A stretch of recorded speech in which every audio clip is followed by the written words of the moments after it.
Welcome to another Wisdom Seed podcast episode. Now, usually in these, I don't mention any dates or years because I'm trying to make these episodes something valuable to people years in the future, no matter when you find each of these. But today, this one is a bit timely. Our co-founder, Matt DiRodio, is going away on a 3-year retreat starting August 2024.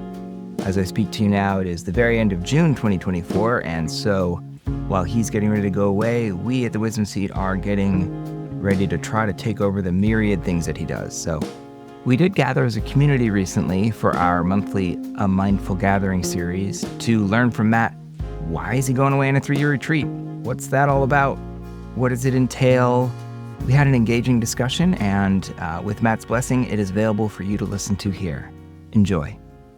So this is our second A Mindful Gathering. Matt DiRodio, who we all know is going on a 3-year retreat, and we want to know why. So I have a number of questions, and I sent a bunch to Matt, and he helped me pick out some that he think would be interesting. I suspect we'll get through 2, maybe 3 of those, and then we'll all just have too many questions, so we'll just open it up for group discussion. Or you guys can go to sleep. Sure. Could you just give us a bit of a history of what is this 3-year retreat? Why is it structured this way? Just a general history of kind of what it is, where you're going, this sort of thing. Yeah. Well, welcome everyone. The 3-year retreat, actually within the Tibetan Buddhist system, each school has a little bit different take on it. The one I'm doing in the Kagyu lineage is structured. It's both a group and solitary retreat, so it's a combination. The Nyingma tradition goes through a cycle of teachings, and they have a little bit of structure. The way it started, 3 years, 3 months, 3 days, was started by Taisitu, actually, and Jamgon Khantrul the Great. So that was like in the late 1800s or so. And it was actually based, interesting. I wonder why 3 years, 3 months, 3 days. And what is said, and I don't know how the hell these guys came up with it, but apparently I wrote it down because it's based on the Kala Chakra dealing with time, Kala Chakra Tantra, and it's dealing with time. And if you take the average lifespan in a human being and you calculate the number of breaths that are while you're awake in the non-dual state, the awakened state of mind, and you figure this out, this would culminate in a 3 years, 3 months, 3 days. So I don't know who the heck figured that one out, but certainly that's the story. The person that I heard that from is actually, he was one of the first Americans to do a 3-year retreat under Kalu Rinpoche. And Kalu Rinpoche, when he was here in the time when Trungpa Rinpoche was alive, he started a 3-year retreat program. And then I know this particular place you're going, Sopa Choling, this was envisioned by Trungpa Rinpoche. This was built, I think, by Pema Chodron with Trungpa Rinpoche. Correct. Specifically to be a 3-year retreat center. Well, originally it was, the whole thing came out of Trungpa Rinpoche. You know, there was a few students in the earliest days. There was only 2 people that I knew that were monks. Pema, I knew her from San Francisco back a long time ago. And what was Sultram's last name? But he was a monk from Texas. He was from Lubbock, Texas, and he lived at Karmacholing when I went to go live there. And they approached Trungpa Rinpoche probably in the mid-'80s. And there was an interest in establishing a monastery, just a monastic situation. And out of that grew, once that got established, that there was talk when Trungpa Rinpoche started getting involved, that in order to be a proper monastic situation, one needs to have a 3-year retreat. Within Buddhism, for the teachings to continue, you need monasticism and you need lay. You need those that, but in order for Buddha Dharma to continue, monasticism is an important part. So even though there may be a small number, there's that. So during the development, after Trungpa Rinpoche's death, and Trungpa Rinpoche was involved with the structure of how this retreat would be. Number one, it would be in English, which is this is the only at Sopa Choling, which is adjacent to Gampo Abbey, which is in Cape Breton. For those that don't know, it's at the very far end of Nova Scotia, gorgeous area. And the establishment, when they finally, like you said, Pema raised money, and Trungpa Rinpoche, I was just listening to something I was listening to something by Pema just yesterday, the day before, and she was started giving the history, basically, of how the whole monastic thing got started. But Sopa Choling came out of that because that's part of the Kagyu lineage path. Okay. And then, so for what you'll be doing, it's kind of a 3-part. So who's guiding or directing your retreat? And do you go in choosing what practices you want to focus on during that time? No, not at all. It's actually very structured. And who will be guiding us? Well, you have a retreat master, and Nancy Hozak, who's done a 3-year retreat. She's an old student of Trungpa Rinpoche, and I've done lots of practice with Nancy up in Canada. And it's under the guidance of Lama Pema, who Trungpa Rinpoche appointed. As many of you know, Trungpa Rinpoche passed a number of months ago. And Richard, we have a wonderful podcast for those interested. Richard Driscoll, Bill did a wonderful interview about Trungpa Rinpoche. It's worth listening to, and very inspiring. And the way the first year is structured is so you have 3 years, and the way we will do it, and this is the only Trungpa Rinpoche, when he was kind of talking about how this would be structured, and Trungpa Rinpoche was very sensitive to the fact of how to the students of Trungpa Rinpoche, how this retreat should unfold. And so the first year, one does a number of guru yoga practices and establishing this. And then the final 6 months, one does what's called Mahamudra investigation.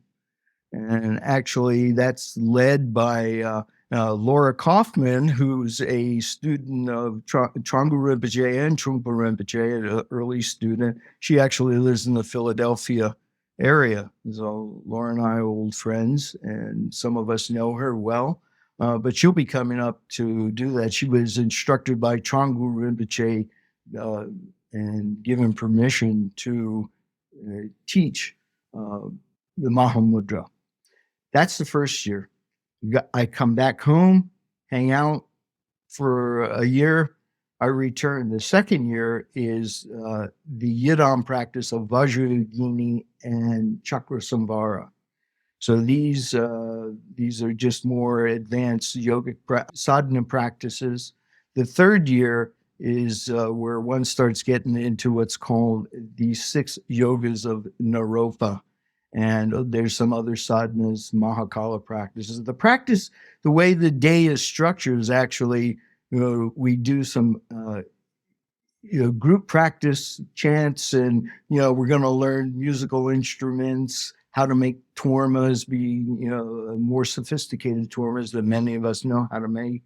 And then we spend a lot of time. So it's kind of a hybrid of solitary and group practice. I'll have a room. It's about 8 by 12 or something.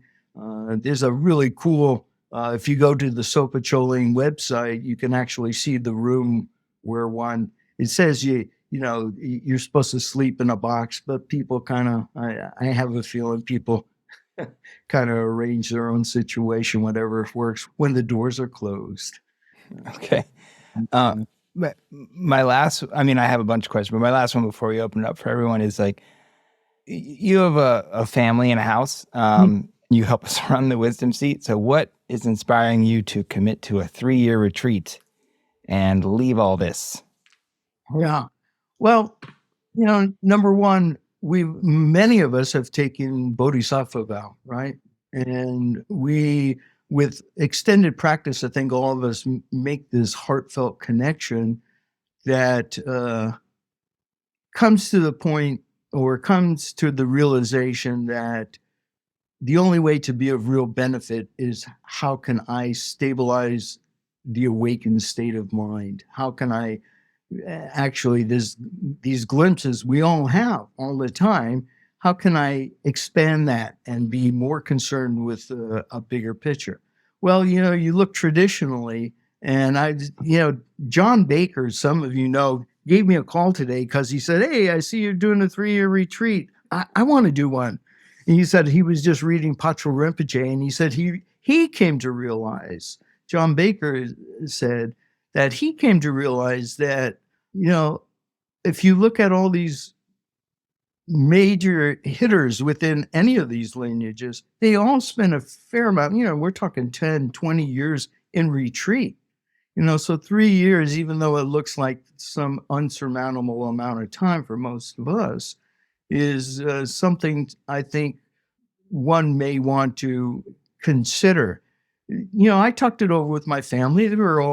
They were actually quite supportive. My one son who lives with me, he moved in because he's going to be running that, my place, make sure the electricity is running, and he's got, his job. So he's going to be managing the house while I'm gone. But, he was teasing me because he actually looked up and he was seeing in the 6 yogas of Naropa, there's some pretty far out. They're called Salung practices. I think some of you probably know about these. They look pretty esoteric. I don't think we'll be beating ourselves up to that level of degree. I'm 73 years old, and I think most of my cohorts are in a relatively older age group. I have enough questions to fill a couple hours, but I'd like to open it up to everybody. Go ahead, Sean. Take it away, my friend. 2 simple questions. One, how does your anticipation, your preparation, affecting your current practice, and maybe specifically with regard to how it's influencing your emotions and how you're relating with that experience? Like if you have any feelings of uncertainty, of course, maybe even fears, or maybe some feelings of reluctance or whatever. Yeah, not really. I realize that at some point we're all going to drop dead, right? And I go, what choice? What else am I going to do? I made a commitment many years ago that there's only one purpose in life, and that's to wake up. Just wake up. I had the good fortune to meet Trungpa Rinpoche when I was pretty young, and I have practiced in that lineage, and I've also trained in some other traditions, Japanese Vajrayana. But, this connection to waking up, I think we've all made here for the most part. Otherwise, you guys wouldn't be showing up to, what the hell's this about? I think there's times that it just seems like a lot of doors just kind of opened in that regard. So there's no kind of any reluctance. Otherwise, I think there was one guy that signed up and he was going to do it, and for whatever reason, he decided not to. But for the most part, there's about 14 people doing it, and that's the size you want, actually. You have about 12 to 14 people doing a 3-year retreat. And you mentioned that after the first year, you come home for a year. Correct. Yeah, that was something that Trungpa Rinpoche wanted, that people relate to the post-meditation experience. That, I heard the very first one, actually, it was just a few months. So, but it was so hard for people, how do you leave a job for like 4 months and then come back and do that? And I think Trungpa Rinpoche wanted people to relate to the world. And so Trongul Rinpoche, who designed this, how the retreat would unfold, had that in mind. So you come home after the second year also? Yes.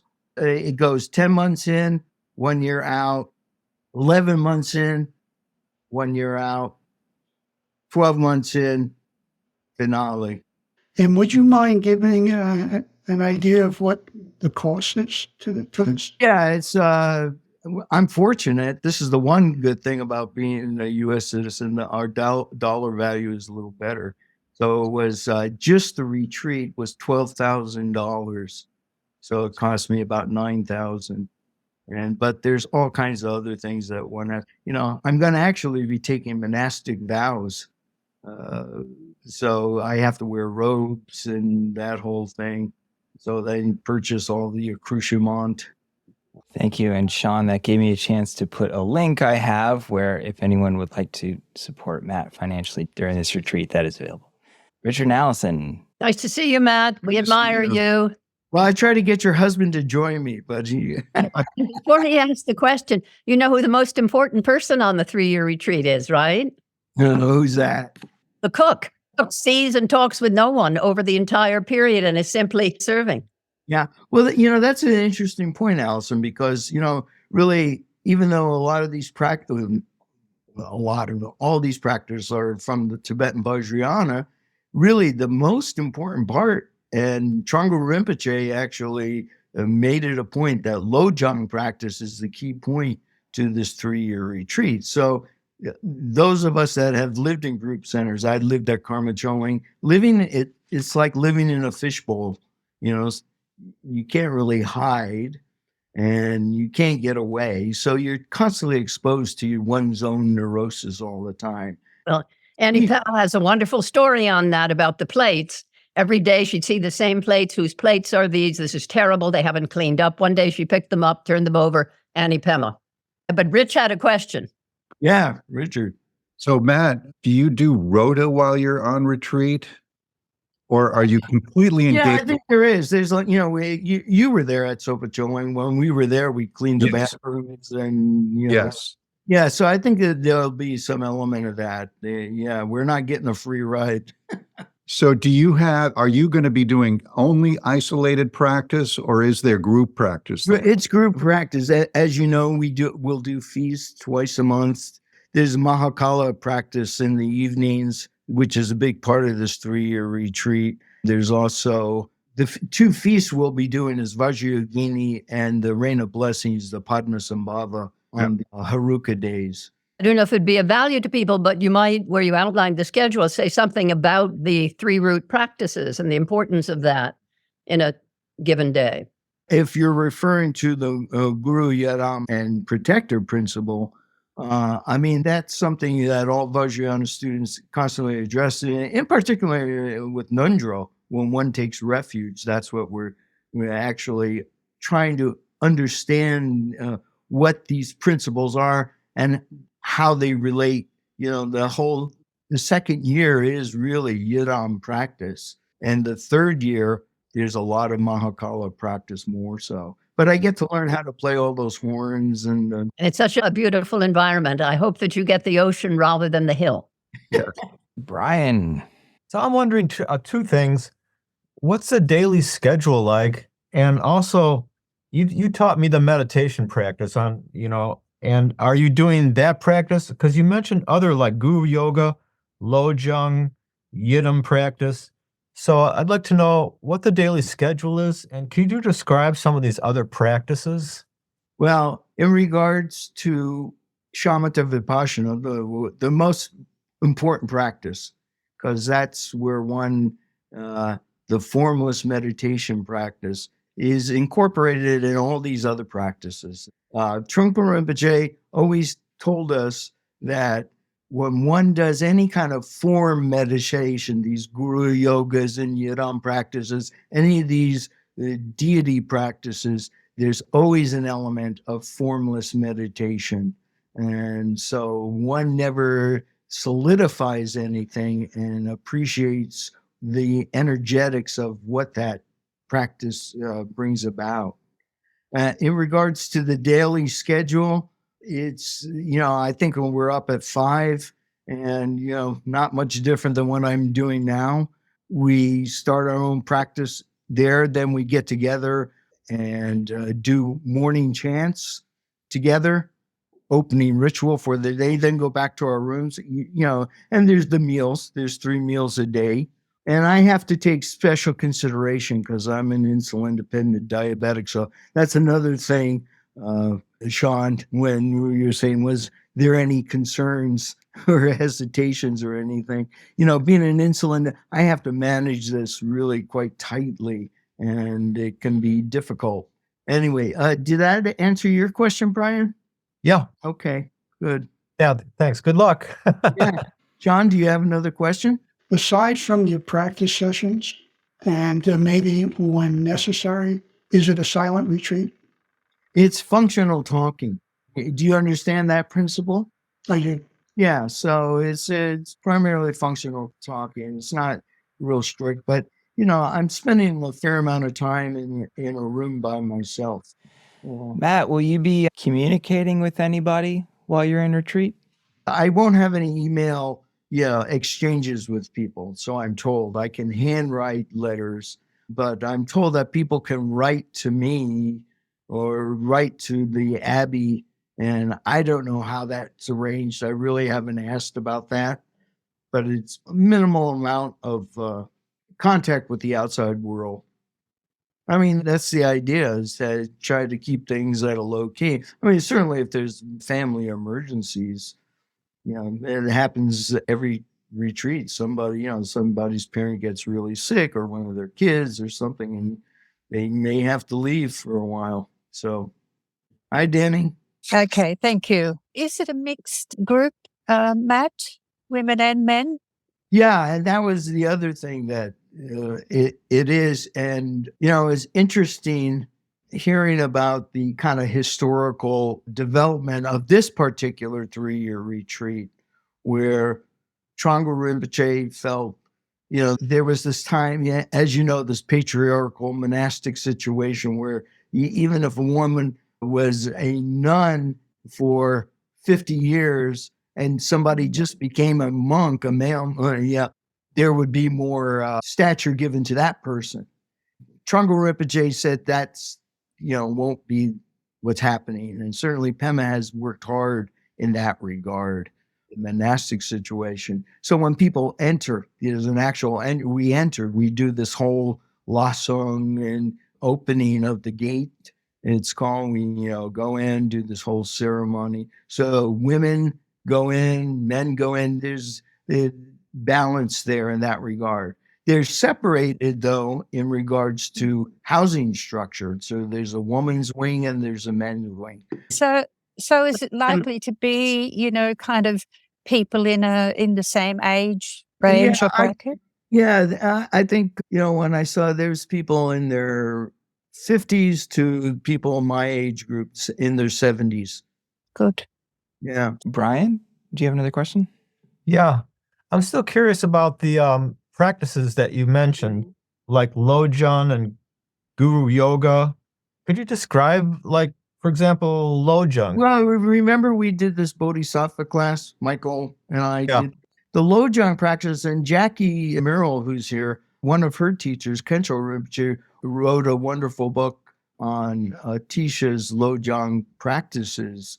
So these are the slogans that one works with every day to help along with your relative practices of not provoking problems for others and not being a nuisance. And so these are things that one would memorize at some level, incorporate in your everyday life. In regards to Guru Yoga, it's part of the path of the Vajra. The Guru principle is not an external thing eventually. It's not, the Guru points directly to one's own awakened state. And that's what they're there for. And they give you practices that help you along. So when Allison was mentioning the 3 roots, the Guru, there's a traditional saying is the Guru is the source of all blessings.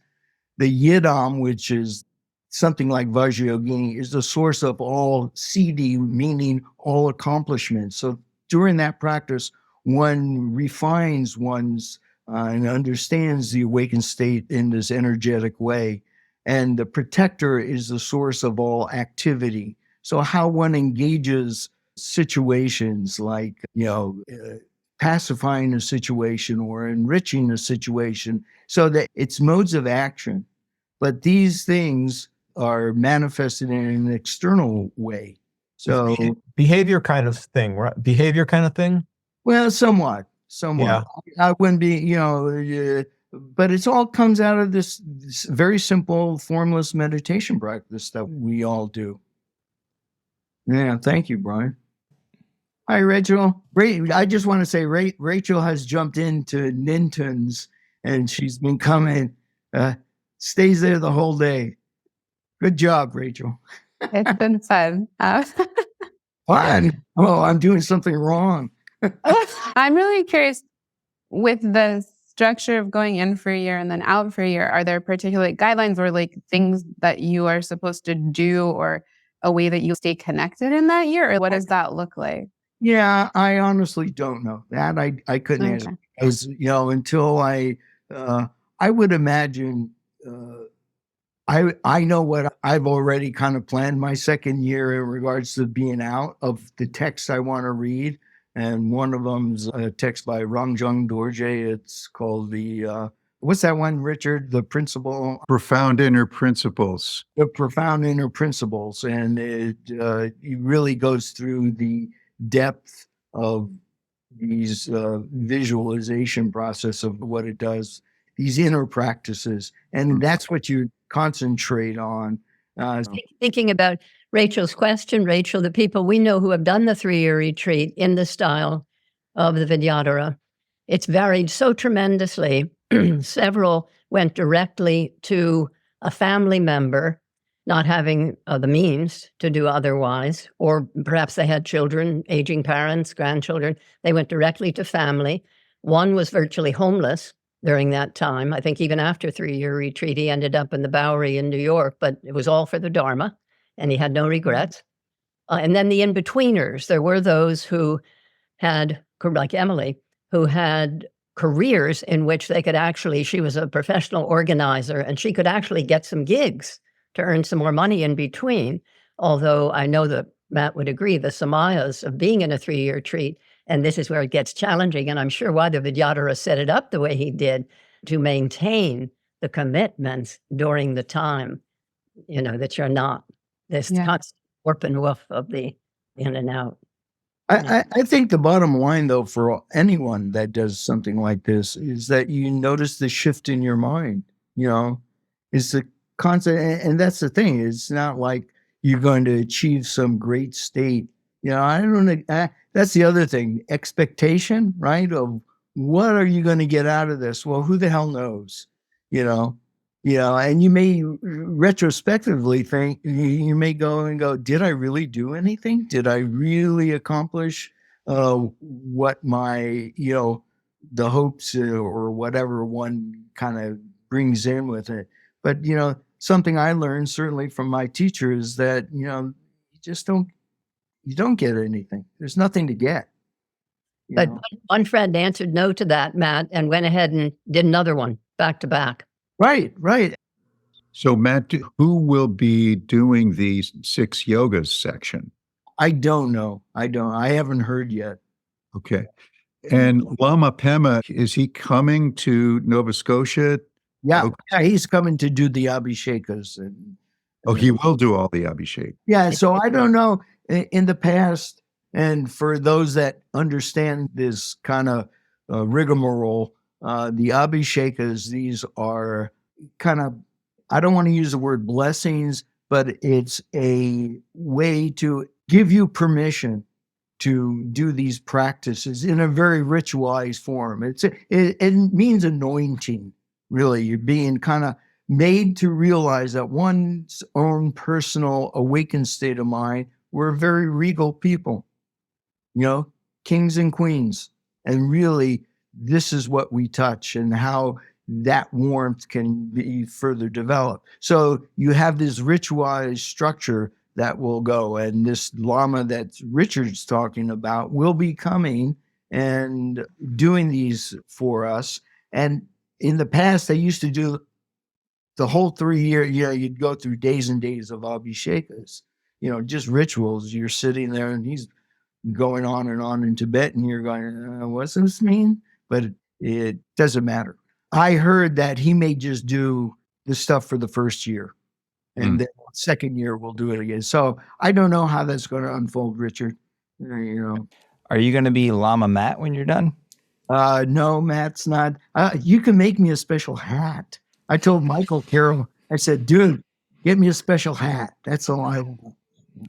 You're not going to like whatever that is. Yeah, but actually what you said, though, after one completes, and this is something interesting, Kalu Rinpoche said that after a 3-year retreat, one doesn't really need to, unless you had a relationship with a particular teacher, get further instruction. You're pretty much on your own to be your own meditation instructor. I mean, so there's the depth of experience, I think, that you get to taste your mind so completely and so vastly that you have some confidence that you can carry on. So, yeah, you can use the term Lama Matt, but nice. Matt DiRodio ain't doing that. Since you use the term meditation instructor, while you're gone, if anyone is looking for advice, you can reach out to the Wisdom Seat and we can point you to Richard, Allison, if they're on retreat. Jackie is available. I'm available. Michael Carroll's available. Susanna Lack is available. While you're on retreat, Matt, is there any practice you would encourage us to look into? You know me, Bill. Ninten. And if actually, doing extended retreats, I think the retreat you guys are putting together, I would encourage people, once again, a formless meditation retreat, the authentic presence retreat that we're doing. So if one has the opportunity to do extended practice, but I think Nintun actually, what Trungpa Rinpoche gave in regards to Nintun was so precious, and all these Tibetan lamas have fully appreciated this level of training that, and he was pretty adamant, always telling people, doesn't matter if you're a Vajrayana student, you need to sit shamatha vipassana. You need to sit. And because that key is actually where Dzogchen and Mahamudra is. Okay, so Matt wants us to do more Nintun while he's gone, and you're actually leaving in August, is that right? Yeah, I have to, Lama Pema, who Richard was referring to, and I will be arriving, I think, August 10th. And just to say again, on behalf of Matt and all the 3-year retreatants, it said that there is no greater merit than to donate to those who are undertaking such a noble venture as Matt is doing. I can remember back in 1989 with the retreatants when I lived in Boston, really to be a sponsor for someone who's taking what you can tell is this it's just a tremendous proclamation of the Dharma, truth of the Dharma, profundity of the Dharma. So to the degree that one can, being able to support Matt through this journey is a very wonderful thing. Thank you, Allison. That was totally unsolicited. I guarantee you. No, but what Allison's saying, I think that's why a lot of us that were students of Trungpa Rinpoche, he really made an emphasis of us getting jobs. I had a career in medicine, and what my primary goal wasn't anything other than how can I support Dharma? So people can go sit. And, I certainly in the past, some of you know Elaine Ewan. Her son did a 3-year retreat under another Lama many years ago. I remember wanting to make sure that people can continue, because for some people, it's really quite hard financially. For myself, I'm very fortunate. And that's the other thing, that we're planting seeds. This ain't the only time we're going to be doing this. So we're endlessly planting seeds for further establishment. Even me putting on robes for a short while and taking these vows, monastic vows, for a short while. We're always planting seeds for further awakening and commitment. Judy, please. Yeah. Oh, Judy Hirsch. Before we sign off, I don't so much have a question as I can't wait till you come back to be able to ask you a zillion questions. but just to say how truly happy I am for you. I'm just grateful for like everything that you've done as part of the wisdom seat and how much you will be missed. Absolutely. But I can't imagine anybody more prepared for what you're going into. It's like, as you describe it, it just sounds like, exactly like your dream coming true. So anyway, just, want to thank you so much, and you will be greatly missed. And we can't wait until you come back and we'll have this being of light who sits here and Easy. well, maybe not, but we'll just welcome back Matt. Thanks everyone for listening to this episode of The Wisdom Seat with Matt DiRodio, preparing for the 3-year retreat. If you'd like to support Matt directly on his retreat, you can go to thewisdomseat.org/donate and you'll find a link there. Thank you.